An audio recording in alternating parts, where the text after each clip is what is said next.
नमस्कार सभी शिव प्रेमियों को। हर हर महादेव। आइए शिव पुराण में प्रवेश करते हैं। पहले सभी प्रभुओं का आवाहन करते हैं। गजाननं भूतगणाधिसेवितं कत्पित्तजम्बूफलचारुभक्षणं उमासुतं शोकविनाशकारकं नमामि विघ्नेश्वरपादपङ्कजं नीलाम्बुजश्यामलकोमलाङ्गं सीतासमारोपितवामभागं पाणो महाचायचारुचपं नमामि रामं रघुवंशनाथं कर्पूरगौरं करुणावतारं संसारसारं भुजगेन्द्रहारं सदा वसन्तं हृदयारविन्दे भवं भवानी सहितं नमामि। गुरुर्ब्रह्मा गुरुर्विष्णु गुरुर्देव महेश्वरा गुरु साक्षात् परब्रह्म तस्मै श्री गुरुवे नमः। त्वमेव माता च पिता त्वमेव बन्धुश्च सखा त्वमेव विद्या द्रविणं त्वमेव सर्वं मम देव त्वमेव सर्वं मम देव। आनंदी आनंद कर सब संकट दूर, जो सेवक शरण पड़े हैं सदा रहें भरपूर। तुम दाता हम मांगता दिया तुम्हारी खाए, तुम ऐसी जगदाता माता छोड़ तुम्हें और किस दर जाएं। सर्वमंगल मांगल्ये शिवे सर्वार्थ साधिके शरण्ये त्र्यंबके गौरी नारायणी नमोस्तुते नारायणी नमोस्तुते। सदा भवानी दायिनी सिद्धि करें गणेश, पंचदेव रक्षा करें ब्रह्मा विष्णु महेश। सर्वे भवन्तु सुखिनः सर्वे सन्तु निरामया सर्वे भद्राणि पश्यन्तु मां कश्चित् दुःख भाग् भवेत्। दुर्गा माता की जय, शक्ति माता की जय, सरस्वती माता की जय होए जय होए। भक्तों सभी को हैप्पी नवरात्रि। आज से 9 दिन मैया आपके घर में रहेंगी। बहुत अच्छी बात है, बहुत अच्छी बात है। माँ शक्ति स्वरूपा चंचला लक्ष्मी रूप में, नव दुर्गा रूप में सबके घर में सबके बच्चों को सद्बुद्धि दे, सबको स्वास्थ्य लाभ दे, सबके भंडार भरे अन्नपूर्णा के रूप में विराजमान हो। इसी मनोकामना के साथ आप सभी को बहुत बहुत बधाई। 2 शब्द दुर्गा देवी के लिए मंत्र का लीजिए। ओम ऐं हूं ह्रीं चामुंडाय विच्चे स्वाहा। या देवी सर्वभूतेषु शक्तिरूपेण संस्थिता नमस्तस्यै नमस्तस्यै नमस्तस्यै नमो नमः। या देवी सर्वभूतेषु दुर्गारूपेण संस्थिता नमस्तस्यै नमस्तस्यै नमस्तस्यै नमो नमः। या देवी सर्वभूतेषु लज्जारूपेण संस्थिता नमस्तस्यै नमस्तस्यै नमस्तस्यै नमो नमः। या देवी सर्वभूतेषु शांतिरूपेण संस्थिता नमस्तस्यै नमस्तस्यै नमस्तस्यै नमो नमः। या देवी सर्वभूतेषु शांतिरूपेण संस्थिता नमस्तस्यै नमस्तस्यै नमस्तस्यै नमो नमः। या देवी सर्वभूतेषु लज्जा रूपेण कह दिया मैंने। या देवी सर्वभूतेषु या देवी सर्वभूतेषु शक्ति रूपेण संस्थिता नमस्तस्यै नमस्तस्यै नमस्तस्यै नमो नमः। या देवी सर्वभूतेषु रूपेण संस्थिता नमस्तस्यै नमस्तस्यै नमस्तस्यै। इंद्रियाणाम् अधिष्ठात्री या दुर्गा सर्वस्ता सर्वमंगल मंगल ईश्वर सर्वार्थ साधिके शरण्ये त्र्यंबके गौरी नारायणी नमस्ते। बोलो दुर्गा माता की जय। हमारे घर आइए मैया बोलो जय जयकार। ओ मेरे घर आई देवी माँ बोलो जय जयकार। हमारे घर आई मैया बोलो जय जयकार। प्रथमं शैलपुत्री च द्वितीयं ब्रह्मचारिणी तृतीयं चन्द्रघण्टेति कूष्माण्डेति चतुर्थकं पंचमं स्कन्दमातेति षष्ठं कात्यायनीति च सप्तमं कालरात्रि च नवमं सिद्धि सप्तम कालरात्रि च अष्टमं प्रथमं शैलपुत्री च द्वितीयं ब्रह्मचारिणी तृतीयं चन्द्रघण्टेति कूष्माण्डेति चतुर्थकं पंचमम स्कंदमातेति षष्ठम कात्यायनीति च सप्तमम कालरात्रि च महागौरीति च अष्टमम नवम सिद्धिदात्री च नवदुर्गा प्रकीर्तिता।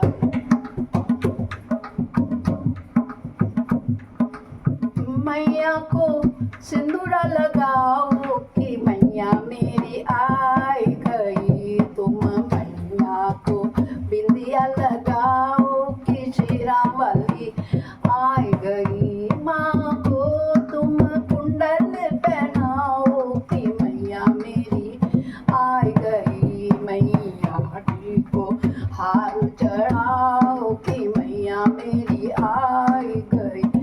मैया को चूड़ी पहनाओ कि शेरा वाली आई गई।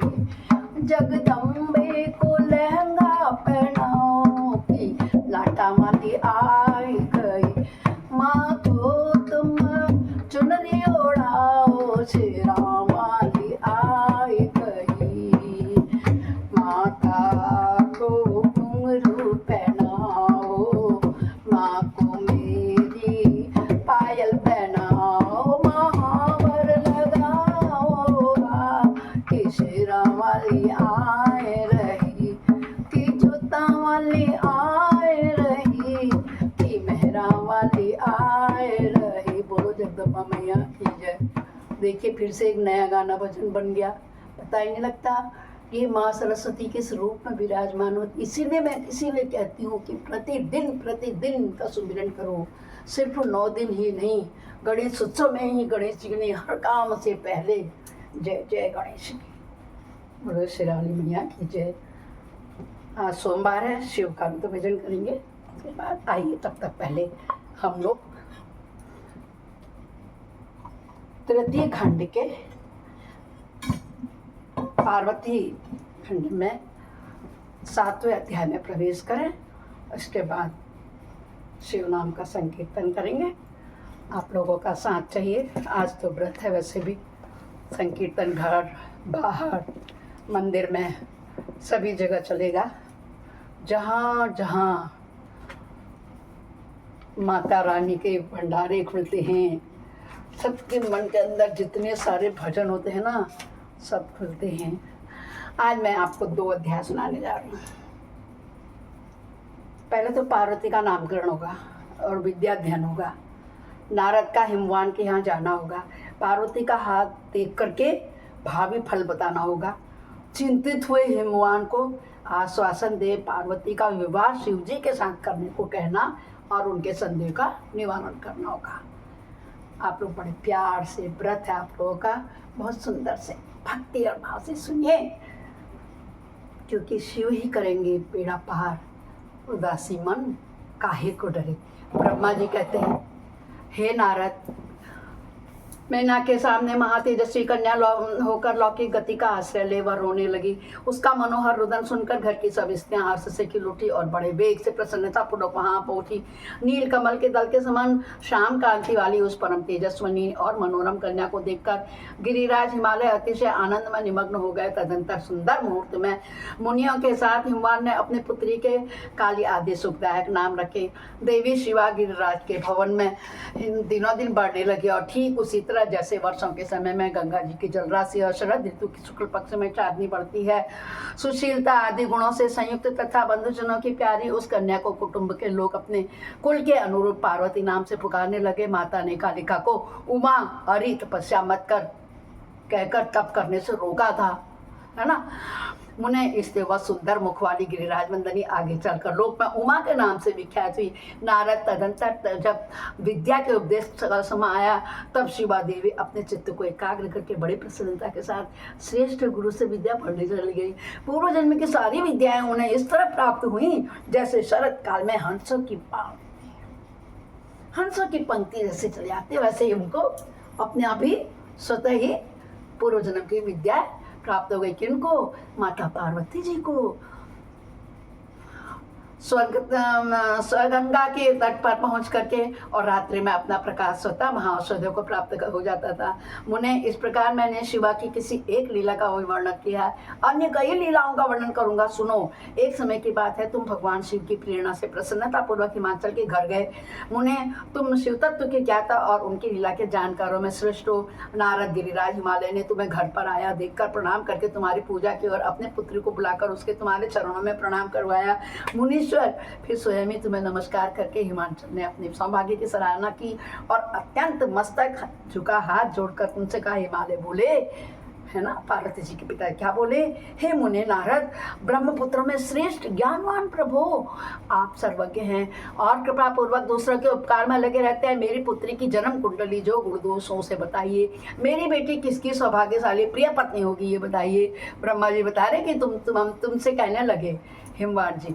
तो हे ब्रह्मा जी फिर बोलते हैं, मुनि श्रेष्ठ, तुम बातचीत में कुशल और कौतुकी तो हुई। गिरिराज हिमालय के ऐसा कहने पर तुमने कालिका का हाथ देखा और उसके संपूर्ण अंगों पर विशेष रूप से दृष्टिपात करके हिमालय से इस प्रकार कहना प्रारंभ कर दिया। नारद बोले, शैलराज और मैं ना आपकी यह पुत्री चंद्रमा की अधिकाल की सीमा, जिससे चंद्रमा की कलाएं बढ़ती जाती हैं, बढ़ती रहेंगी। समस्त शुभ लक्षणों इसके अंगों की शोभा बढ़ाते हैं। यह अपने पति के लिए अत्यंत सुखदायिनी होगी और माता पिता की भी कीर्ति बढ़ाएगी। संसार की समस्त नारियों में यह परम साध्वी और स्वजनों को सदा महान आनंद देने वाली होगी। गिरिराज, तुम्हारी पुत्री के हाथ में सब उत्तम लक्षण ही विद्यमान है, केवल एक रेखा विलक्षण है। क्या है वो? उसका यथार्थ फल सुनो। इसे ऐसा पति प्राप्त होगा जो योगी होगा, नंग धड़ंग रहने वाला होगा, निर्गुण होगा, निष्काम होगा, उसके न माँ होगी न बाप होगा, उसे मान सम्मान का भी कोई ख्याल नहीं रहेगा और वह सदा अमंगल वेश धारण करेगा। बोलो हर हर महादेव। शंकर जी के लिए कह रहे हैं नारद जी। तो ब्रह्मा जी बोले, हे नारद, तुम्हारी इस बात को सुनकर सत्य मानकर मैना और हिमांचल दोनों पति पत्नी बहुत दुखी हुए। परंतु जगदम्बा शिवा तुम्हारे ऐसे वचन को सुनकर और लक्षणों द्वारा भावी पति को शिव मानकर मन ही मन हर्ष से खिल उठी। नारद जी की बात कभी झूठ नहीं हो सकती, यह सोचकर शिवा भगवान शिव के युगल चरणों में संपूर्ण हृदय से अत्यंत स्नेह करने लगी। नारद उस समय मन ही मन दुखी हो हिमवान ने तुमसे कहा, मुने, उस रेखा का फल सुनकर मुझे बड़ा दुख हुआ है। मैं अपनी पुत्री को उससे बचाने के लिए क्या उपाय करूं? मुने, तुम महान कौतुक करने वाले और वार्तालाप विशारद हो। हिमवान की बात सुनकर अपने मंगलकारी वचनों द्वारा उनका हर्ष बढ़ाते हुए तुमने इस प्रकार कहा।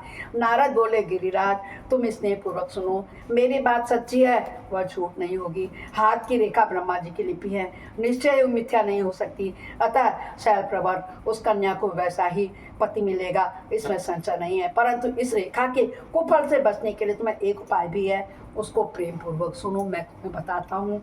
उसे करने से तुम्हें सुख मिलेगा। मैंने जैसे वर का निरूपण किया है वैसे ही भगवान शंकर है। कौन है? शिव जी। वे सर्व समर्थ हैं और लीला के लिए अनेक रूप धारण करते रहते हैं। उनमें समस्त कुल क्षण सद्गुणों के समान हुआएंगे। समर्थ पुरुष में कोई भी दोष भी हो तो वह दुख नहीं देता, असमर्थ के लिए ही वह दुखदायक होता है। इस विषय में सूर्य, अग्नि और गंगा का दृष्टांत सामने रखना चाहिए। इसलिए तुम विवेक पूर्वक अपनी कन्या शिव को भगवान शिव के हाथों में सौंप दो। भगवान शिव सबके ईश्वर सेव्य, निर्विकार, सामर्थ्यशाली और अविनाशी है। वे जल्द ही प्रसन्न हो जाते हैं। बोलो हर हर हर महादेव। अतः शिवा को ग्रहण कर लेंगे, इसमें संशय नहीं है। विशेषतः वह तपस्या में भस्म हो जाते हैं। यदि शिवा तप करे तब सब काम ठीक हो जाएगा। सर्वेश्वर शिव सब प्रकार से समर्थ हैं। वे इंद्र के वज्र का भी विनाश कर सकते हैं। ब्रह्मा जी उनके अधीन हैं तथा वे सबको सुख देने वाले हैं। पार्वती भगवान शंकर की प्यारी पत्नी होगी। वह सदा रुद्रदेव के अनुकूल रहेगी क्योंकि वह महासाध्वी और उत्तम व्रत का पालन करने वाली है तथा माता पिता के सुख को बढ़ाने वाली है। यह तपस्या करके भगवान शिव के मन को अपने वश में कर लेंगी और भगवान भी इसके सिवा किसी दूसरे से विवाह नहीं करेंगे। इन दोनों का प्रेम एक दूसरे के अनुरूप है। वैसा उच्च कोटि का प्रेम न तो किसी का हुआ है, न इस समय है और न आगे होगा। गिरिश्रेष्ठ, इन्हें देवताओं के कार्य करने हैं। उनके जो काम नष्ट प्राय हो गए हैं उन सब का इनके द्वारा पुनः उज्जीवन या उद्धार होगा। अद्रिराज, आपकी कन्या को पाकर ही भगवान हर अर्धनारीश्वर होंगे। इन दोनों का पुनः हर्षपूर्वक मिलन होगा। आपकी यह पुत्री अपनी तपस्या के प्रभाव से सर्वेश्वर महेश्वर को संतुष्ट करके उनके शरीर को आधे भाग को अपने अधिकार में कर लेंगी, उनके अर्धांग बन जाएंगी। गिरिश्रेष्ठ, तुम्हें अपनी यह कन्या भगवान शंकर के सिवा दूसरे किसी को नहीं देनी चाहिए। कौन कह रहा है? नारद जी। किससे कह रहे हैं? पार्वती के पिता हिमवान से। ये कौन बता रहा है? ब्रह्मा जी। किसको बता रहे हैं? नारद जी को। तुमने ऐसा कहा उनके यहाँ जाके।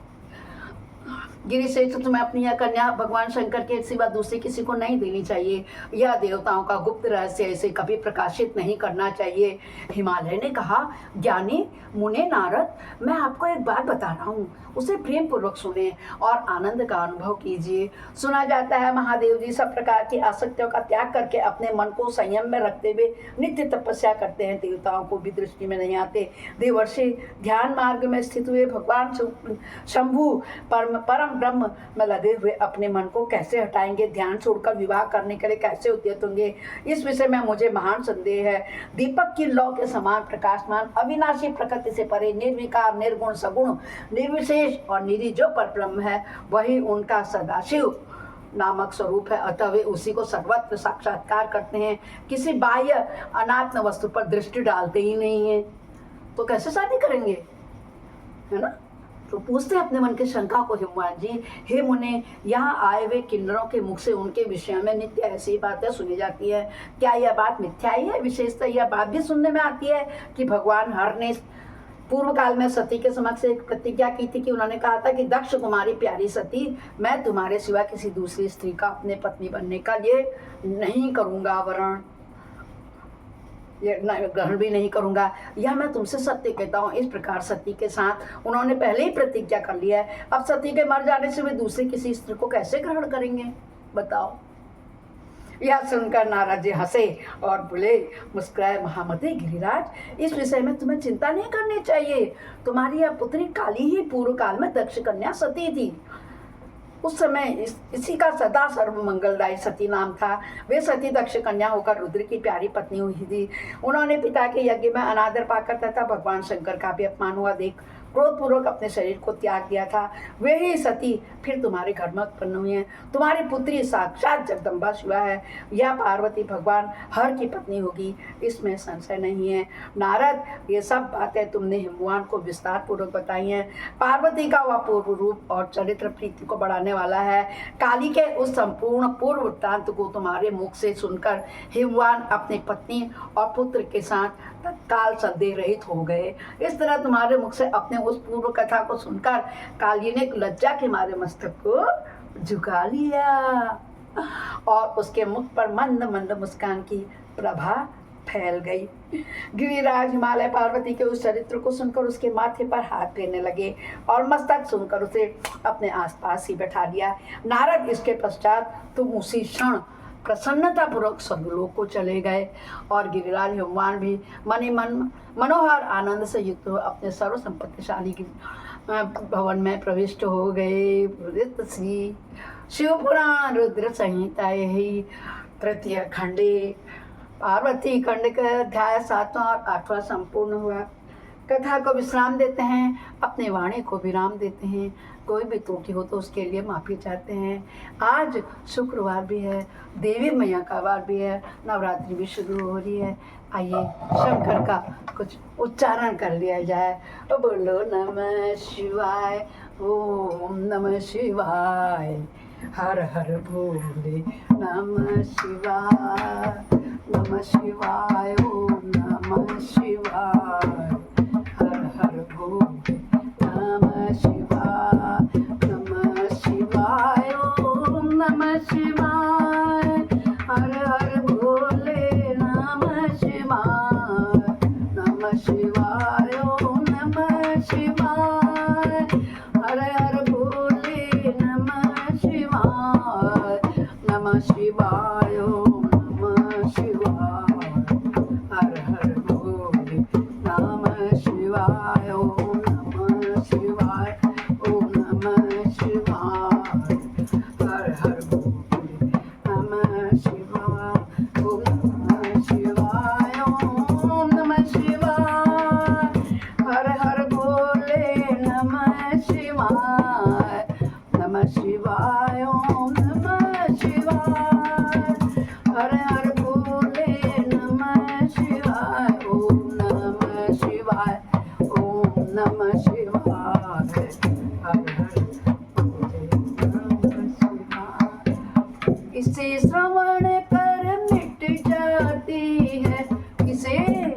कथा को, वो जिसे श्रवण कर मिट जाती है जन्म जन्म की व्यथा।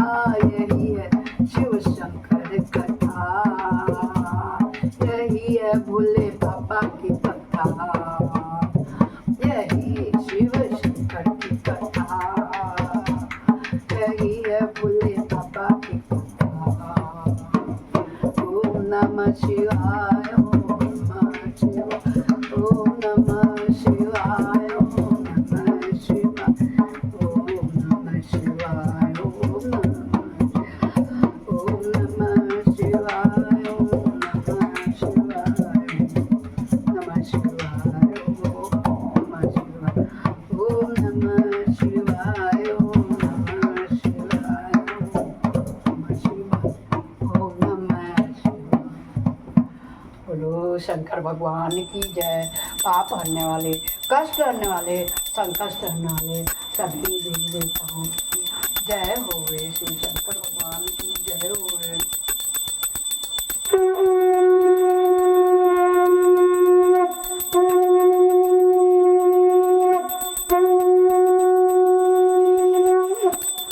सभी को हैप्पी नवरात्रियाँ।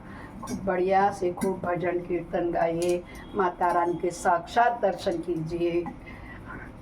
अपराध सहस्राणि क्रियन्ते अनिशम्य दासोऽयमिति मामत्वं क्षम्यस्य परमेश्वरी। आवाहनं न जानामि विसर्जनं, पूजां च न जानामि क्षम्यतां परमेश्वर। मंत्रहीनं क्रियाहीनं भक्तिहीनं सुरेश्वर, यद्कृतं मया परिपूर्णम उसमें। हे शंकर भगवान आपकी जय हो। पार्वती सहित, शक्ति माँ सहित हमारे यहाँ पधारे हैं पूरी दुनिया में, धरती पर रक्षा करे, रक्षा करे, रक्षा करे। दोस्तों कल फिर मिलते हैं अध्याय 9 में। आज हमने 7 और 8 पढ़ा है। हर हर महादेव। तब तक के लिए